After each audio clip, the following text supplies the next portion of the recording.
กุมภายาจาบันจิตมุ่งสวัสดีวันอาทิตย์จิตสงบ ให้ผ่านพบความเปรมปรีมีสุขสันต์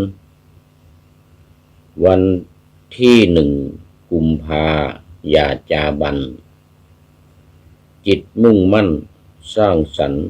สิ่งที่ดีแม้วันหยุดกายพักรักษาจิตแต่ชีวิตต้องสู้กู้ศักดิ์ศรีให้ซื่อสัตย์อดทนพ้นราคีบารมีก็เกิดประเสริฐขอถวายความนอบน้อมแด่พระรัตนตรัยมีพระพุทธเจ้าเป็นต้นขอถวายความเคารพพระมหาเถระพระเถรานุเถระเจ้าคณะพระสังฆาธิการทั่วโลกมีพระเดชพระคุณพระธรรมเสนาบดีเจ้าคณะภาค7วัดพระธาตุดอยสุเทพเป็นต้นและขออำนวยพรแด่ท่านผู้ฟังท่านผู้ชมสาธุชนพุทธบริษัททั้งหลายวันนี้รายการ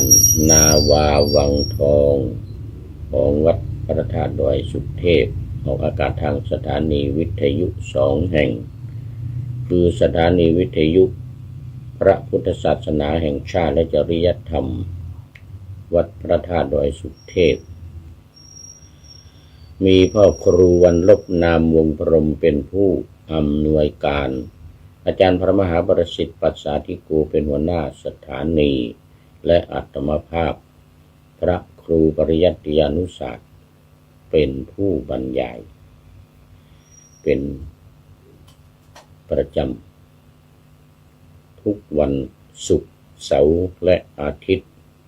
เวลา7:30 นาทีถึง8 นาฬิกาและวันศุกร์กับวันเสาร์พักบ่ายเวลาบ่ายโมงถึงบ่าย2 โมง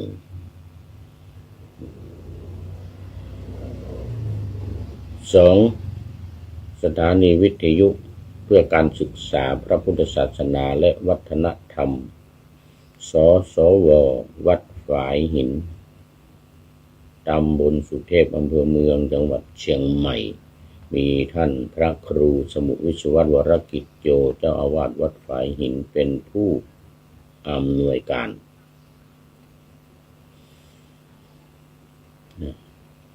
นำออกอากาศทางสถานีวิทยุแห่งนี้4 วันคือวันพุธเวลา17-18 นาฬิกาวัน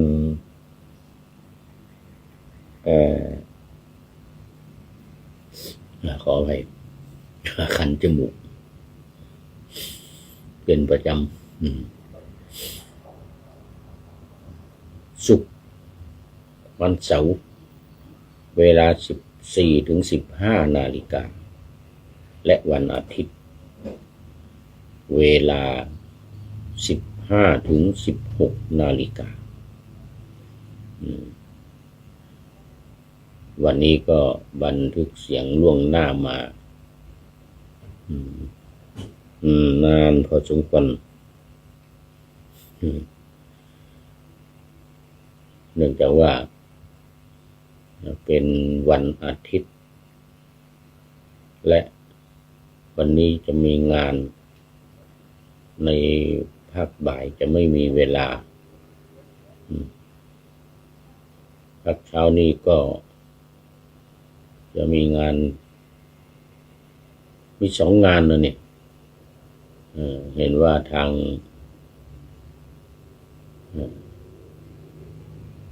วัดผาลาด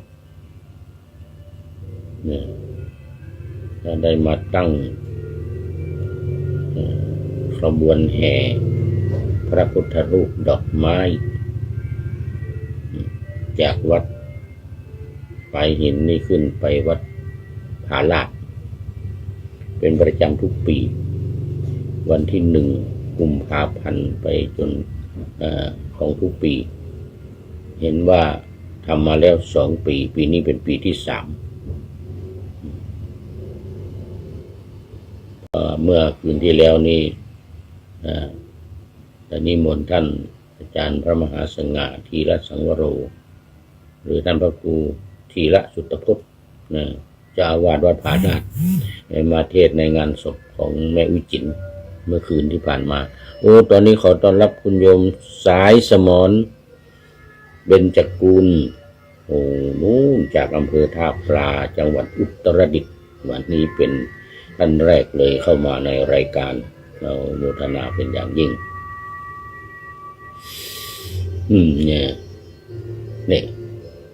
เริ่มเปิดละเริ่มเปิด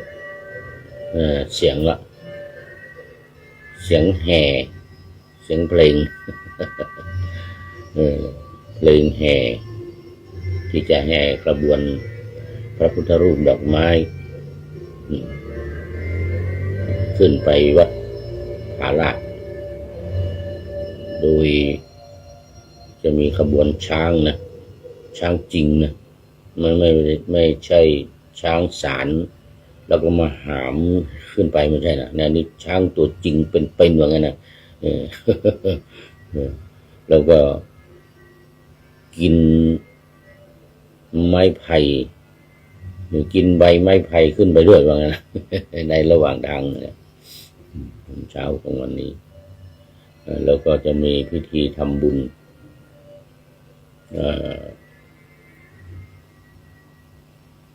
ชาปนกิจศพของแม่วิจิตรด้วยก็มี2 งานตอนเช้านี้แล้วตอนบ่ายก็จะได้นำสรีระร่างอันไร้วิญญาณของแม่วิจิตรไปสู่สุสานลิง5ว่าจะเสร็จก็คงจะช้าก็เลยบันทึกเสียงล่วงหน้าไว้กันไว้ว่าจะไม่มีเวลาในภาคบ่าย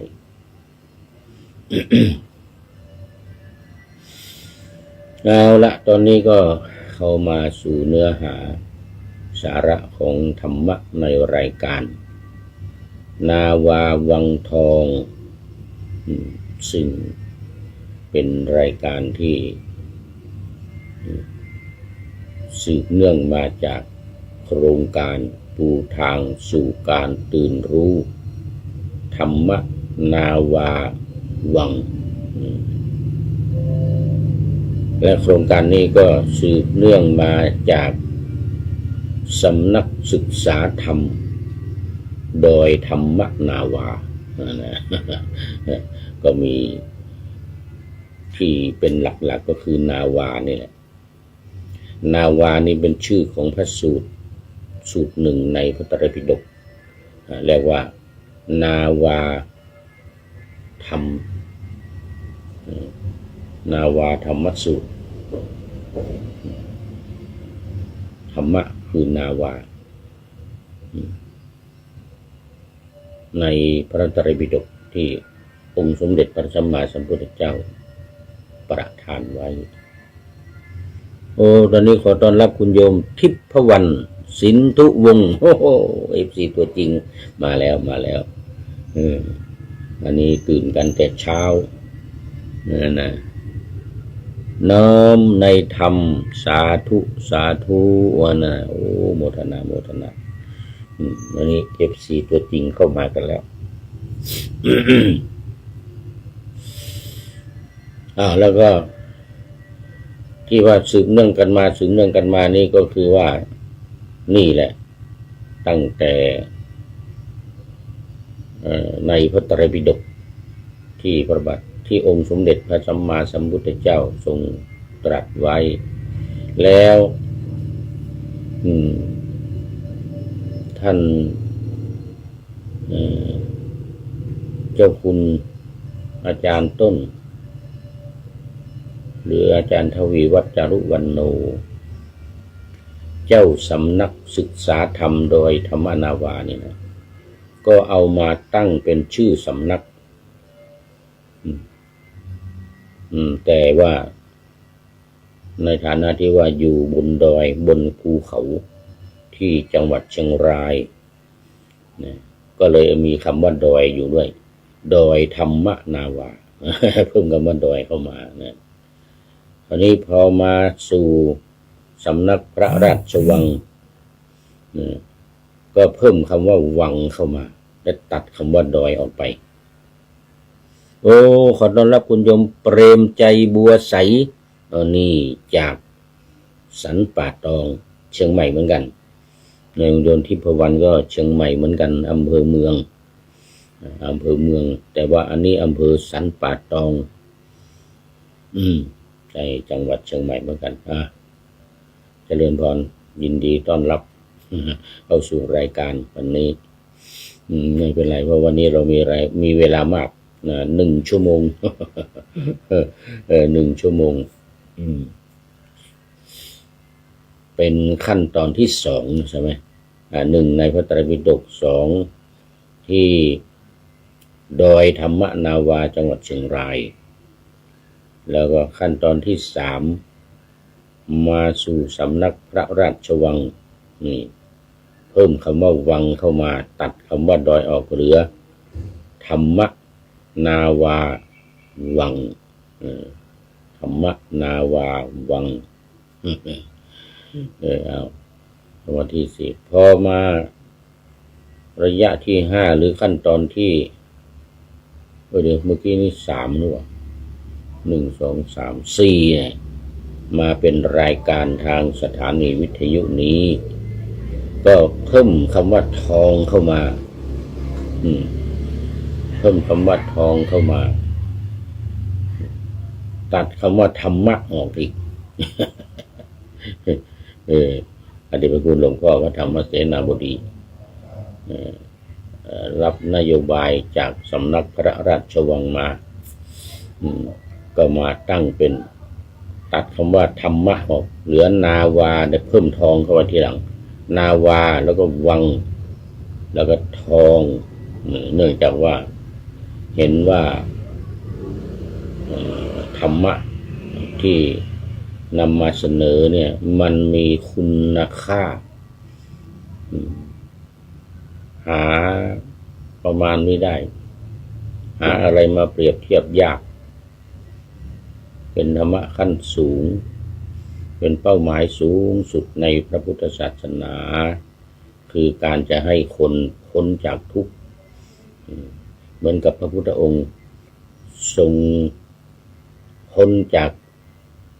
ทุกข์ไปแล้วเนี่ยมันจึงเป็นสิ่งที่มีคุณค่ามากก็เลยเอาทองมาเปรียบเหมือนกับทองคำถึงตอนนี้ก็ราคาได้ข่าว 2-3 วันมานี้เป็นแสน1 บาทนี่นะเป็นแสน และราคาทองคำนี่ก็จะไม่ลดลงไปหรือต่ำลงไปมากจะลดก็ขึ้นลงนิดๆหน่อยๆแต่มิจะเพิ่มขึ้นเรื่อยๆเป็นแสนเลยเนี่ย 2-3 วันที่ผ่านมาเนี่ย1 บาทนะเคยพูดให้ฟังแล้วว่าสมัยผู้พูดเป็นเด็กเนี่ยแค่400 บาทเดี๋ยวนี้เป็นแสนเห็นว่าแสนกว่าบาทนะแต่ไม่รู้ราคาจริงแต่ว่าไม่ต่ำกว่าแสนนะคือมันจะลงมาก็80,000 90,000อย่างเงี้ยแค่นี้ไม่ลงไป400 บาทเหมือนสมัยผู้พูดเป็นเด็กนะสมัยเป็นเด็กอายุ7-8 ขวบเนี่ยนะอายุ 7-8 ขวบเนี่ยเมื่อสัก60 ปีมาแล้ว65 ปีมาแล้ว4 บาทเพราะฉะนั้นทองมีคุณค่ามากมีราคาแพงก็เอามา นี่สิ่งที่สูงสุดราคาแพงสูงสุดเนี่ยมาเทียบกับเอาธรรมะความจริงมันยังสู้ไม่ได้นะไอ้แค่100,000 บาทนี่นะมันมาสู้กับพระนิพพานหรือธรรมะเป้าหมายพ้นจากความทุกข์นี่ยังไม่ได้เลย แต่มันยังไม่มีอย่างอื่นแล้วอ่ะ อย่างอื่นไม่มีแล้วก็เลยเอาท้องนี่แหละว่างั้นนะเอาท้องเนี่ยก็เอาท้องมาใส่แล้วตัดคำว่าธรรมะข้างต้นออกเพราะมันยาวเอาธรรมะนาวาแล้วก็วังแล้วก็ทองอย่างเงี้ยนะมันยาวเกินไป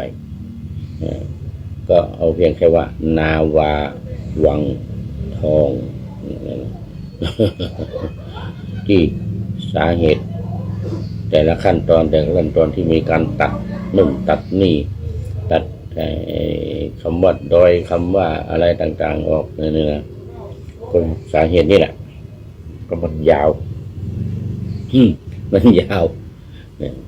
ก็เลยเหลือนาวาวังทองซึ่งหมายถึงว่าโอ้เรือของสำนักพระราชวังเนี่ยเป็นทองอย่างนี้ มีคุณค่าเป็นทองเลยทีเดียวอย่างนี้นะอาจจะยังไงก็ตามในที่สุดก็หมายถึงธรรมะนี่แหละที่มีคุณค่ามีคุณค่าจะเอาอะไรมาเปรียบมันไม่ได้อยู่แล้วก็เลยเอาสิ่งที่มันสูงสุดมาเทียบไว้มาเทียบไว้เพราะเรื่องของความพ้นจากทุกข์เนี่ยมันเป็นเรื่องทำได้ยากแม้พระพุทธองค์เองนี่ก็ทรงบำเพ็ญบารมีมาถึง20 อสงไขย100,000 กับยิ่ง20 อสงไขย100,000 กับจึงจะได้ดังนั้นสาวกทั้งหลายหรือพระปัจเจกพุทธเจ้าอรหันตสัมมาอรหันตสาวกของพระพุทธเจ้าเนี่ยแต่ละคนนี่บำเพ็ญบารมีมานี่ไม่ใช่น้อยไม่ใช่น้อยอย่างวันนี้ก็เราจะดูการบำเพ็ญบุญของเทวดาตอนนี้หัวข้อของการพูดหัวข้อย่อยนะมาอยู่ในเรื่องของชาวทิพย์ยังอยู่ในชาวทิพย์ในหนังสือหลักการชาวพุทธของสำนักพระราชวังคือสำนักพระราชวังจะมีหนังสือออกมา4 เล่มเล่มแรกก็คือหลักการชาวพุทธไปก็เป็นเล่มอื่นๆเช่นอริยสัจภาวนาอย่างนี้เป็นต้นนะ4 เล่มมี2 ชุดใหญ่กับชุดเล็กแต่ว่ามีหลักการอยู่4 อย่างมีวิธีการอยู่6วิธีการปฏิบัตินี่นะหลักการ4วิธีการ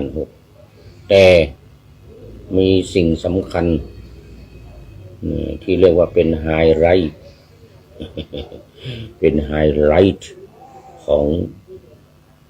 โครงการหรือของสำนักโดยธรรมนาวาหรือโครงการปูทางสู่การตื่นรู้จนถึงมาเป็นชื่อเป็นรายการนาวาวังทองเนี่ยมีไฮไลท์อยู่อย่างเดียวอย่างหนึ่งคือการท่องจำการท่องจำซึ่งเป็นวิธีการที่มีมาในพระไตรปิฎกองค์สมเด็จพระสัมมาสัมพุทธเจ้าทรงประทานไว้ว่าต้อง มีการท่องจำนะท่องจำซึ่งท่านเจ้าคุณอาจารย์พระราชยานวชิรชิโนภาสวินี่ได้ทำการวิจัยมา20 ปีเอาหลักธรรมต่างๆเอาวิธีการต่างๆเอาข้อปฏิบัติต่างๆมาทดลองมาปฏิบัติมาทำเนี่ยนะ20 ปีลงเอยสุดท้ายเมื่อปี2567เนี่ยนะที่ผ่านมาเนี่ยนะ66-67ที่ผ่านมาเนี่ยว่าการท่องจำดีที่สุดอย่างอื่นไม่ใช่ไม่ดีนะก็ดีแต่ดีน้อย ดีน้อยกว่าอย่างการท่องเพื่อให้จิตสงบเนี่ยที่เราเรียกกันว่าบริกรรมเนี่ยมันก็ดีแต่สู้การท่องจำไม่ได้การท่องให้จิตสงบจนเกิดปัญญาเองบรรลุเองเรียกกันว่าเจโตวิมุตตินั้นมันก็ดีแต่สำหรับคนใจเย็นแผ่นดินเย็น มันก็ดีเหมือนกันนะมันเป็นสายสมถกรรมฐานส่วนการท่องจำนี้เป็นสายวิปัสสนาคือท่องให้จำแล้วมันจะมีความเข้าใจมีปัญญามีญาณเกิดขึ้นนี่เรื่องมันส่วนการท่องให้จิตสงบที่เรียกกันว่าบริกรรมเช่นบริกรรมว่าพุทโธพุทโธพุทโธเนี่ยนะมันก็เป้าหมายอันเดียวกันนะก็คือให้จิตสงบก่อนเสร็จแล้วก็จะเกิดปัญญาเองบรรลุเองนะเรียกว่าบรรลุด้วยใจนะเจโตวิมุตติส่วนแนวทางที่ท่านเจ้าคุณอาจารย์ได้วิจัยมา20 ปีเนี่ยมาลงตัวที่ว่าดีที่สุดก็คือการท่องจำที่พระพุทธองค์ทรงตรัสให้ท่องจำเหมือนที่เคยเล่าให้ฟังที่ว่าอสัจฉายะมลามันตาเนี่ยมนที่ไม่ท่องบุญเป็นมนทินพระพุทธเจ้าตรัสไว้ก็คือธรรมะทั้งหมดเนี่ยในพระไตรปิฎกเนี่ย84,000 พระธรรมขันธ์เนี่ยต้องท่องจำและทำความเข้าใจให้เกิดปัญญาให้เกิดญาณเอามารวมกันแล้วเป็นปัญญาญาณอย่างนี้เป็นสายตรงเป็นสายของคนใจร้อนใจร้อนไม่รอแล้วไม่รอให้มันเกิดเองแล้วไม่รอให้จิตสงบแล้วมันเกิดเองบรรลุเองอย่างนั้นนะเจโตวิมุตติไม่เอาแล้วเอาสายไหนเอาปัญญาวิมุตติขอไปเอาปัญญาวิมุตติก็คือทำให้เกิดปัญญานี่ที่เราเรียกกันว่าสายตรงนี่นะคือสายทำให้มันเกิดปัญญาไม่ต้องรอให้มันเกิดเองทำยังไงมีวิธีการ3 อย่าง 1. ฟัง 2. คิด 3. พิจารณาฟังนี่คือสุตตะคิดคือจินตาพิจารณาคือภาวนาที่เราว่ากันภาวนาเนี่ย ภาวนาธรรมนี่นะการภาวนาเนี่ยคือการทำให้เกิดทำให้มีนี่ถ้าแปลตามศัพท์นะภาวนาเนี่ยมาจากภวธาตุนะแปลว่าเป็นแปลว่ามีคือการทำให้มันเกิดขึ้นทำให้มันมีขึ้นตรงกันข้ามกับการบริกรรมแบบสมถกรรมฐานที่ให้จิตสงบแล้วให้มันเกิดเองเนี่ยมันไม่รู้เมื่อไหร่ต้องใจเย็นๆให้จิตสงบนะไปเรื่อยๆไปเรื่อยๆคราวนี้ของสายอีกสายหนึ่งที่ว่าทำให้เกิดปัญญาเนี่ยสายสุตตะจินตาภาวนาเนี่ยถ้าสายสมถะนั้นเขาเรียกว่าสายปริกรรมะคณนาอนุสรณาอันนั้นคือบริกรรมแล้วก็การนับแล้วก็การระลึกตามเท่านั้นเองอนุสรณะการระลึกตามนั่นสายสมถกรรมฐาน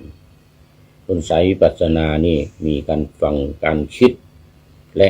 การพิจารณาตามหลักธรรมนี้อย่างโครงการปูทางสู่การตื่นรู้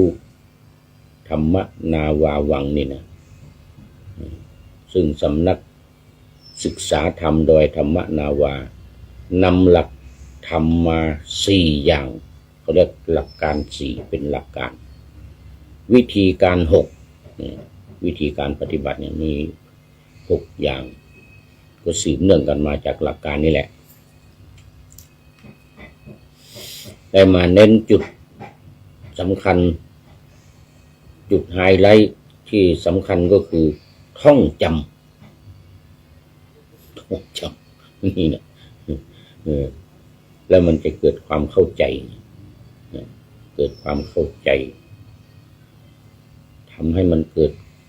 ปัญญาเนี่ยเกิดปัญญาเกิดความรู้เกิดญาณเนี่ยคือความรู้ที่ลึกซึ้งนะคำว่าญาณเนี่ยนะยอผู้หญิงสระอานอเนนญาณนี่เป็นสายปัญญาถ้าบรรลุเรียกว่าปัญญาวิมุตติแปลว่าหลุดพ้นด้วยปัญญาสายสมถะเรียกว่าเจโตวิมุตติหลุดพ้นด้วยใจหลุดพ้นทางใจเอาละนี่ก็เป็นพูดคร่าวๆอันนี้ขนาดคร่าวๆนะพูดทุกวันทุกครั้งที่จัดรายการนี่ต้องพูดซ้ำทุกวันพูดซ้ำทุกวันเพื่อให้ท่านผู้ฟังที่บางทีเข้ามาใหม่ๆอย่างเมื่อวานนี้จัดรายการมี FC ใหม่ๆเข้ามาเยอะหลายคนหรือบางทีเป็น FC เก่านานแล้วหลายปีไม่ได้เข้ามาเนี่ยจนเราลืม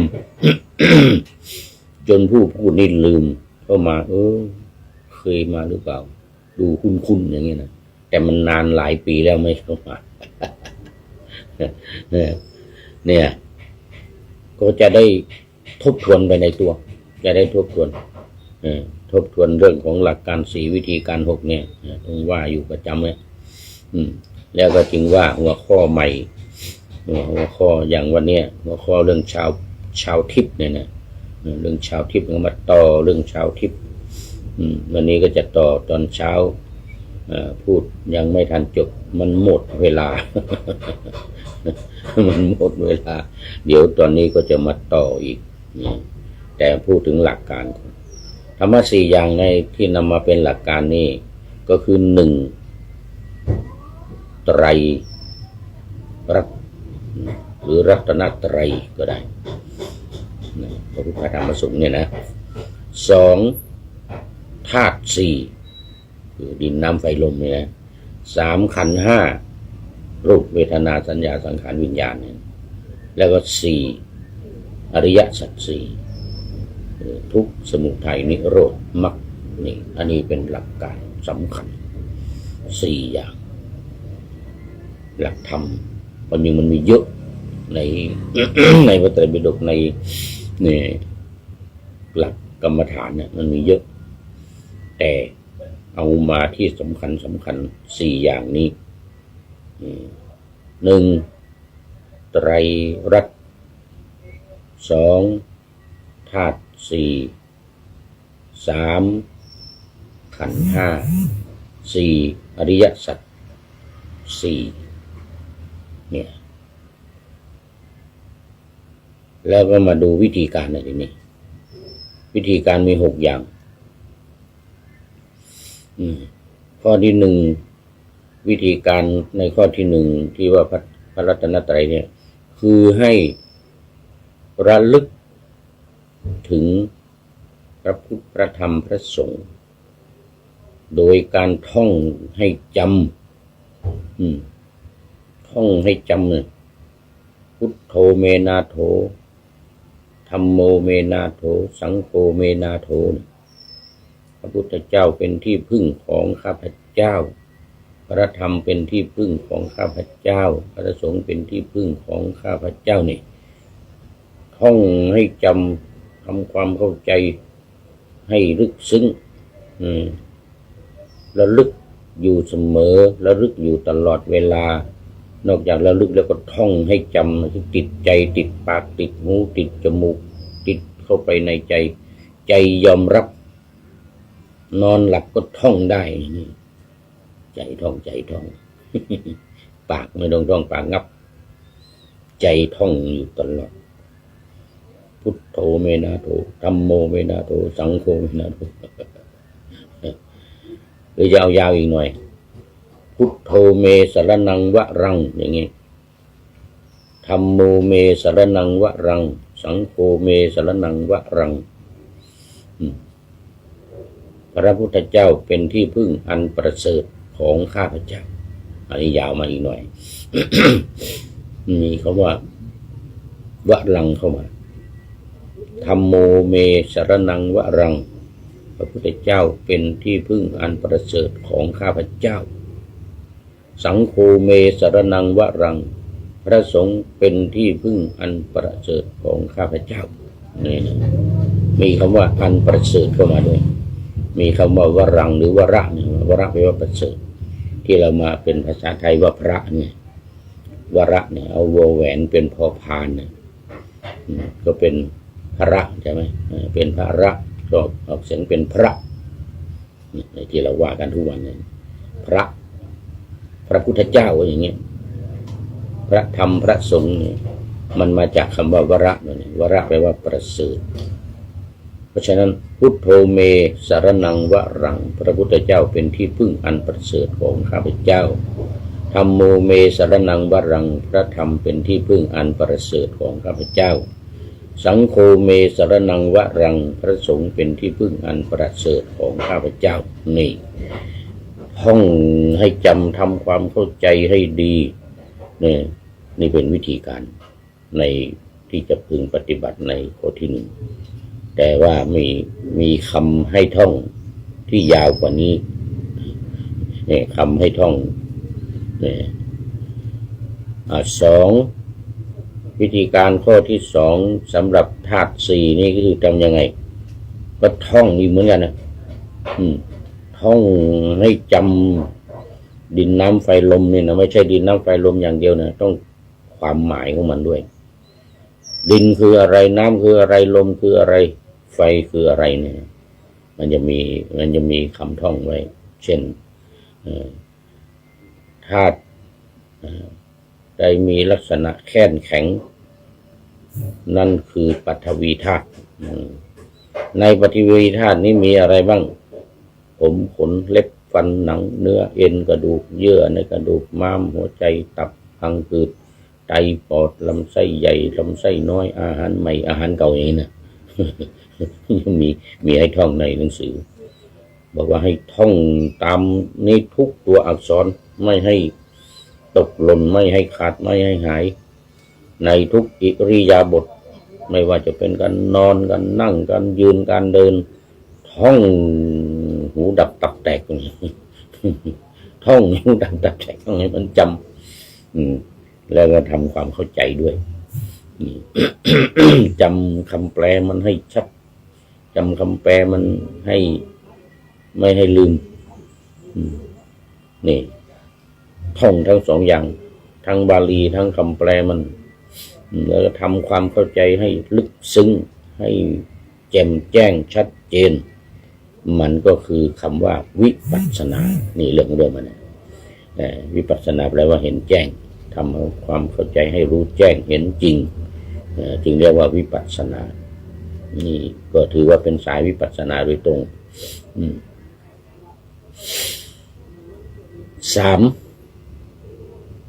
วิธีปฏิบัติในข้อ3คือไอ้ขันธ์5เนี่ยก็ต้องท่องให้จำรูปเวทนาสัญญาสังขารวิญญาณนี่ไม่ใช่เท่านี้ไม่ใช่ท่องเท่านี้ต้องท่องในหลักการในความหมายของมันอีกเขียนไว้ในหนังสือไว้แล้วในหนังสือนี่นะ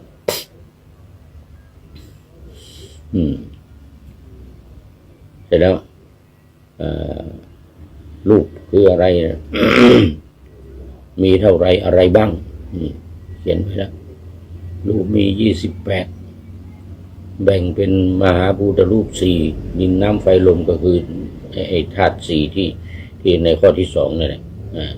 ในข้อที่2แต่มันมีรายละเอียดเพิ่มเติมเข้ามานี่มีรูปอีกมา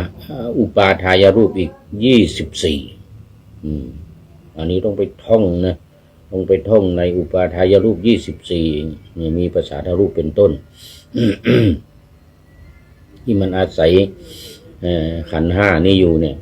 อาศัยธาตุ4นี่อยู่เนี่ยดินน้ำอาศัยดินน้ำไฟลมที่ก่อ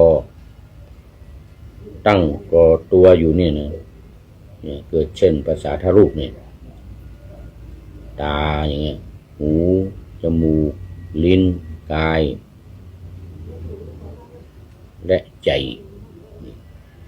มันอาศัยอะไรมันอาศัยธาตุ4อยู่นี่มันอาศัยธาตุ4อยู่นี่เดี๋ยวดูไปดูมาเวลาจะหมด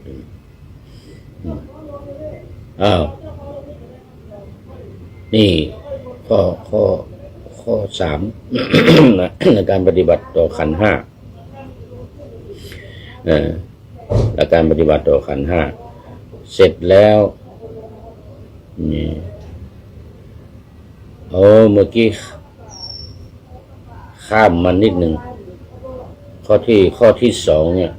ท่องธาตุ4เรียบร้อยแล้วนี่เพิ่มข้อ3เข้ามา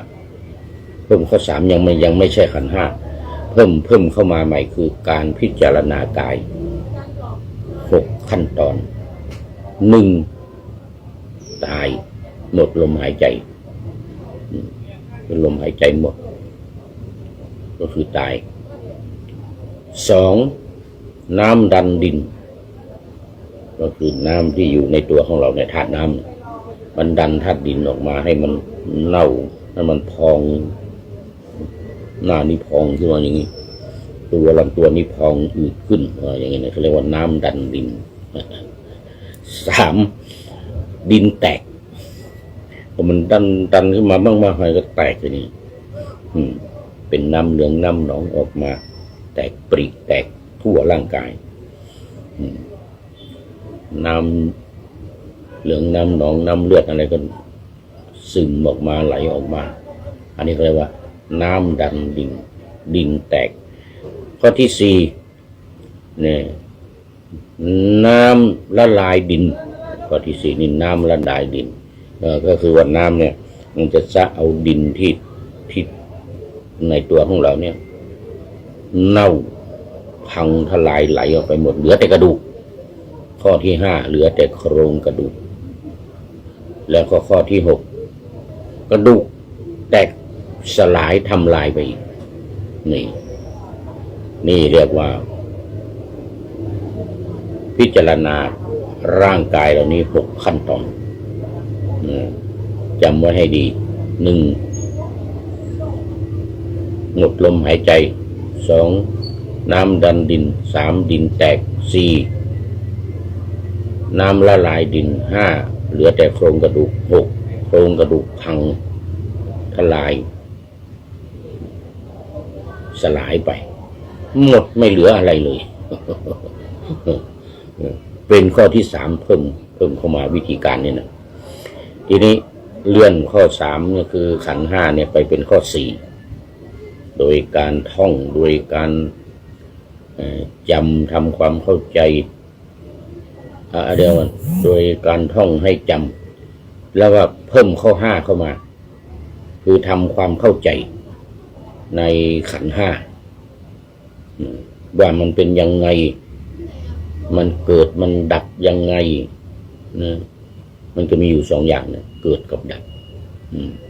ขันธ์ห้าเนี่ยเสร็จแล้วก็เลื่อนจากข้อสี่อริยสัจสี่นะวิธีปฏิบัติเลื่อนไปในข้อหกโดยการพิจารณาความเกิดความดับของขันธ์ห้าเนี่ยลงในอริยสัจสี่ให้มันลงตัวกันเป๊ะก็คือมันอันเดียวกันในเรื่องของเรื่องมันนะในขันธ์ห้าอริยสัจสี่ปฏิจจสมุปบาทสติปัฏฐานสี่อะไรพวกนี้นะมันเป็นอันเดียวกันหมดมันลงกันได้หมดมันลงกันได้หมดแต่เพียงแต่ว่าในโครงการนี้ไม่ได้เอามา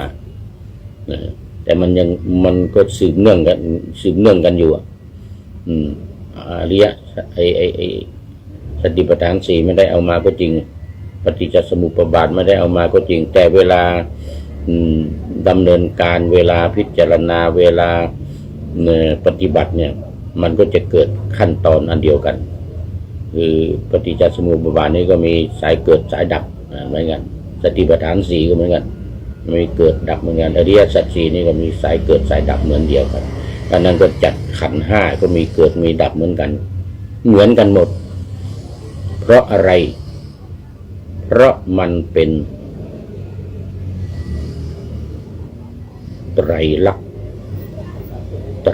ก็คือลักษณะสามอย่างหนึ่งอนิจจังมันไม่เที่ยงสองทุกขังมันเป็นทุกข์สามอนัตตาไม่ใช่ตัวตนไม่สามารถบังคับมันได้เพราะนั้นทุกอย่างหลักการสี่วิธีการหกเนี่ยนะอยู่ในไตรลักษณ์ทั้งหมดจะว่าไปก็คือพิจารณาลงสู่ไตรลักษณ์เหมือนในหลักการของวิปัสสนาที่เราปฏิบัติกันนั่นแหละทำทุกหมวดทุกหมวดในไม่ใช่เฉพาะสี่หมวดนี้ทุกหมวดในวิปัสสนานะ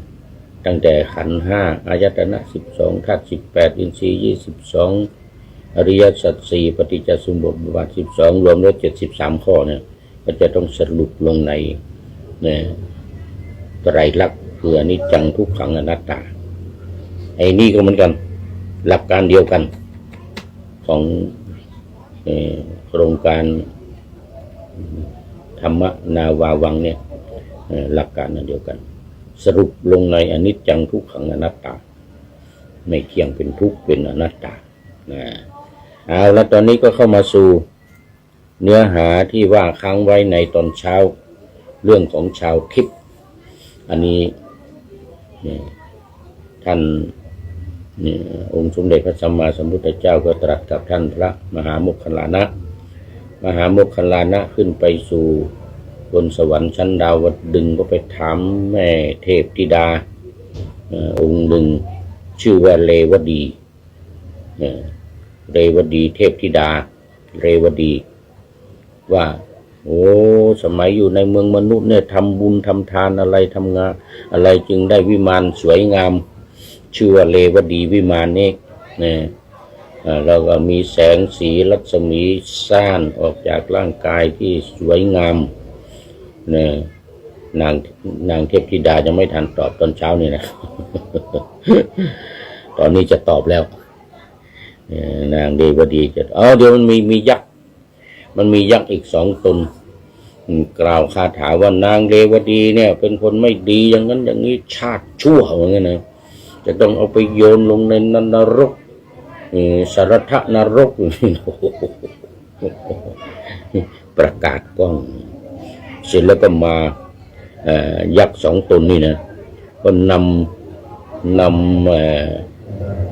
เรวดีเทพธิดาเนี่ยนะนำเรวดีเทพธิดาเนี่ยมาสู่ในสมาคมของเทวดาทั้งหลายอยู่บนสวรรค์ชั้นดาวดึงส์แล้วจะนำไปโยนลงในนรกจะนำมาโยนลงในนรกเพราะว่านี่ยักษ์สองตนผู้เป็นทูตของพญายมครั้นกล่าวอย่างนั้นแล้วก็มีในตาลุกแดงใหญ่โตหน้าสะพรึงกลัวจับนางเรวดีที่แขนและที่แขนคนละข้างหลีกไปในสำนักแห่งหมู่เทวดาในดาวดึงส์จับแขนสองข้างจับแขนของเรวดีเทพธิดานี่นะนางเรวดีอันยักษ์สองตนนั้นนำไปสู่พบดาวดึงส์อย่างนี้แล้ววางไว้ณที่ใกล้วิมานของนันทิยเทพบุตรได้เห็นวิมานอันมีรัศมีเปล่งปลั่งยิ่งนักดุจรัศมีพระอาทิตย์จึงถามยักษ์ทั้งสองนั้นว่านี่นะจึงถามยักษ์ทั้งสองนั้นว่านี่วิมานของใครนี่วิมานของใครมีรัศมีดุจพระอาทิตย์งามระยับเลื่อมประพัดสอนปกคลุมด้วยข่ายของทองงามแพรวพราวมีข่ายทองคลุมวิมานเนี่ยนะเรวดีเป็นวิมานเรวดีวิมานเนี่ยนะเป็นวิมานของใครเหมือนกันนะทำไมสวยงามอะไรขนาดนี้มีจุนเดี๋ยวก่อนรูปไล้ผู้มีสกลกายรูปไล้ไปด้วยจุนจันแดงอยู่ทั้งภายในและภายนอกวิมานทั้งสองข้างต่างก็พากันเข้าไปขับกล่อมด้วยดุริยางค์ดนตรีโอ้โหวิมานนั้นปรากฏมีรัศมีดุจพระอาทิตย์ใครมาเกิดในสวรรค์บันเทิงอยู่ในวิมานนี้ว่างั้นนะใครอยู่ในวันนี้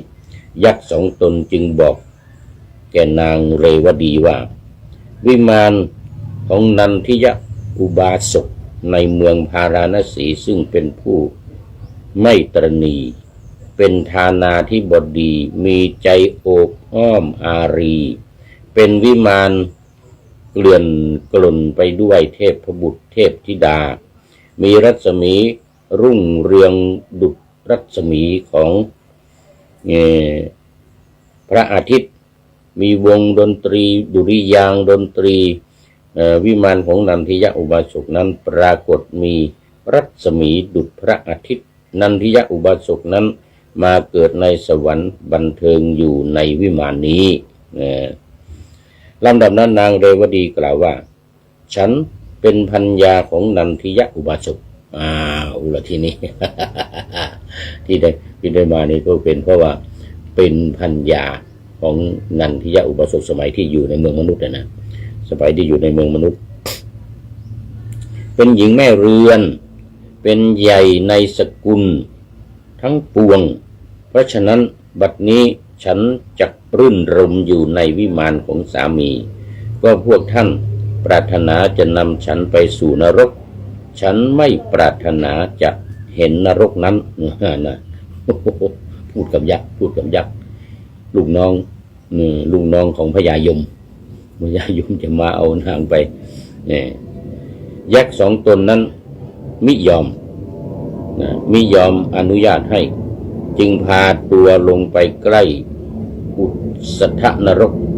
แล้วจึงกล่าวว่าแม่นางเรวดี แสนจะชั่วช้านรกนี่แลเป็นของเจ้าเพราะเมื่อเจ้าอยู่ในมนุษย์โลกไม่ได้ทำบุญไว้ด้วยว่าบุคคลผู้มีความตระหนี่ขึ่งโกรธมีธรรมอันเลวทรามย่อมไม่ได้ความเป็นสหายแห่งเทวดาผู้เข้าถึงสวรรค์ก็คือนางเรวดีเนี่ยเรวดีเนี่ยตอนอยู่ในมนุษย์ตอนเป็นภรรยาของอุบาสกนันทิยะอุบาสกเนี่ยเป็นคนตระหนี่เป็นคนไม่ทำบุญสุนทานไม่ทำอะไรเนี่ยนะครั้นยักษ์ทั้งสองกล่าวอย่างนี้แล้วก็หายไปณที่นั้นเองก็วันนั้นนางเรวดีเห็นนายนิรยบาลสองคนพากันมาฉุดฆ่าตนเพื่อจะโยนลงในคุกนรกชื่อว่าสังวกะจึงถามนายนิรยบาลนั้นว่าเหตุไรคุกนรกและมุตตนรกจึงปรากฏกลิ่นเหม็นไม่สะอาดฉะไหนคุกนี้จึงมีกลิ่นเหม็นพุ่งไปทั่วเลยนะพุ่งไปทั่วนิรยบาลก็ตอบว่าคนคุณรักษานรกนะแน่นางเลวดีเลวดีนี่เป็นนรกชื่อสังสวกะลึก100 ชั่วบุรุษเจ้าจักหมกไหมอยู่ในนรกนั้นสิ้น1,000 ปีโอ้โหสิ้น1,000 ปีนางเลวดีก็จึงถามว่าฉันทำชั่วอะไรไว้ด้วยกายวาจาใจเพราะกรรมอะไรฉันจึงตกนรกสังวกะอันลึก100 ชั่วบุรุษเล่านายนิยบาลตอบว่าเพราะเจ้าด่าว่าสมณพราหมณ์และวณิพกเหล่าอื่นด้วยฆ่ามุสาวาทด้วยคำมุสาวาทบาปนั้นเจ้าทำไว้แล้วเพราะฉะนั้นเจ้าจึงต้องตกนรกสังสวกะ100 ชั่วบุรุษบุรุษนี่100 คนแน่นางเลวดีเจ้าจักหมกไหมอยู่ในนรกนั้นสิ้น1,000 ปีใช่แต่เท่านั้นนายนิรยบาลทั้งหลายจะตัดมือเท้าหูและแม้จมูกของเจ้าอันหนึ่งฝูงกาปากเหล็ก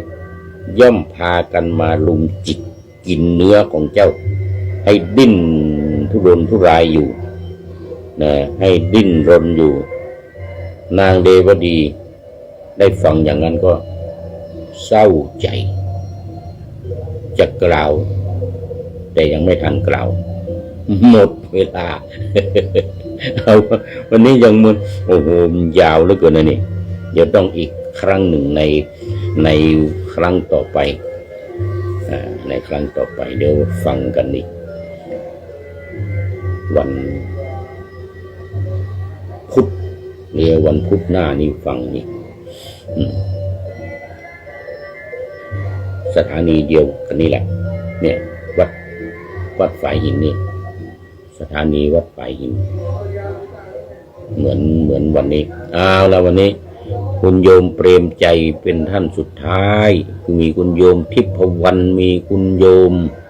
สายสมรวันนี้โมทนาเป็นอย่างยิ่งเป็นขั้นสุดท้ายเข้าสู่เส้นชัยของรายการในวันนี้เรามาดูข้อคิดท้ายรายการกันนิดหน่อยวันนี้เป็นวันอาทิตย์สถานีธรรมเขาเรียกว่าสถานีธรรมะฟรีแลนซ์ว่างั้นนะ สถานีธรรมะฟรีแลนซ์เอามาเนี่ยก็มีคุณบัวบุญยูนภัทรเป็นผู้ประพันธ์ตอนนี้สุดท้ายเข้ามาจริงๆเดี๋ยว เออบอกมักประมาณนี้เป็นคือใครอาจารย์สุรศักดิ์พรหมศรีจากจันทบุรีสุดท้ายจริงๆในวันนี้หมดเวลาแล้วครับท่านอาจารย์ครับนะวันนี้ก็ขอบคุณเป็นอย่างยิ่งโมทนาเป็นอย่างยิ่งมาฟังข้อคิดท้ายรายการสวัสดีวันอาทิตย์จิตสงบวันนี้วันอาทิตย์นะให้พานพบความเปรมปรีมีสุขสันต์วันที่1 กุมภาอย่าจาบันจิตมุ่งมั่นสร้างสรรค์สิ่งที่ดี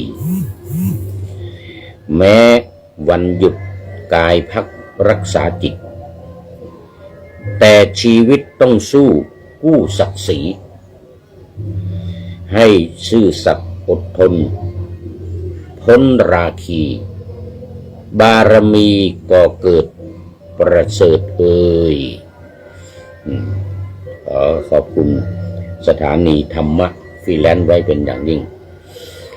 ขอนำนาวาวังทองไปก่อนแล้วจะย้อนมาใหม่ในวันหน้าคือวันพุธศุกร์เสาร์อาทิตย์ตามตารางเวลาที่วางอยู่ข้างในเป็นธรรมะจากพระราชวังเป็นนาวาโด่งดังสว่างไสวเป็นทองคำล้ำค่ากว่าสิ่งใดชุบชีวิตจิตใจให้ใสงามขอเชิญท่านทั้งหลายนำไปท่องตามคุณของพระรัตนสามพุทโธเมนาโถธัมโมตามสังโฆเมนาโถยามภาวนาว่าบ่อยๆซ้ำๆจำในจิตจนมันติดในใจไม่หายหน้านอนนั่งยืนเดินจำทุกเวลาตั้งแต่ตื่นขึ้นมาถึงหลับไปนี่เสียงดังเนี่ยเสียงดังเนี่ยเขาจะแห่พระพุทธรูปดอกไม้ขึ้นไปวัดผาลาดนี่ขอทุกท่านได้ผลจากปฏิบัติได้กำจัดความทุกข์พบสุขใสพลันปลอดโปร่งโล่งสบายทั้งกายใจอยู่ที่ใดใจสงบพบนิพพานขอเจริญพร